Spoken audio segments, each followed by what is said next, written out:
Baratwereka dutangiye inkuru batwereka umubyeyi witwaga Sara. Sara yageze ahantu kuri pisine ahita ashaka kujya kuyoga.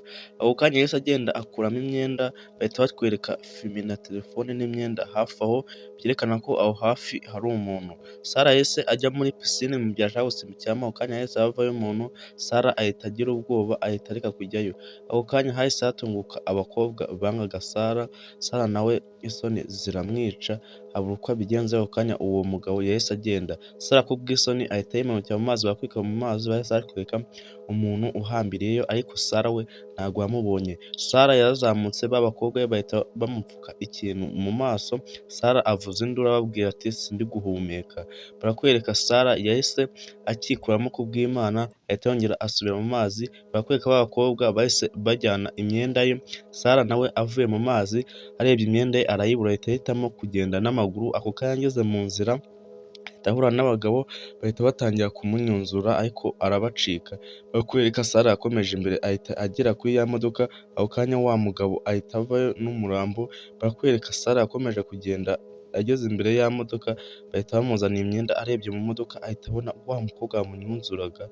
Sara ahita atangira kwinyarira ariko yibutse ibintu uyu mukobwa wamukoreye, ahita asezeranya uwo mugabo kutazamuraburiza. Barakwereka Sara yahise yambara imyenda ahita akubitamo koteri nk'aho nta cyabaye. Barakwereka hafi aho ku ruhande dutangiranye n'umutekinisiye wari uriho ukora urugi. Ako kanya arangije yahise asohoka, ariko asohotse yisanga mu cyumba gisa n'icyo avuyemo, arongera asohoka ariko abona ni kwa kundi akomeje kwisanga mu cyumba gisa n'icyo yari agiyemo.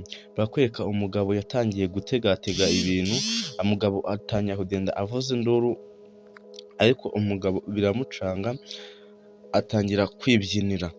Umugabo barakwereka abuze uko abigenza aravuga ati reka niryamire. Ako kanya umugabo yarongera asohoka ariko ahita abona undi mugabo basa, noneho atangira kugira ubwoba.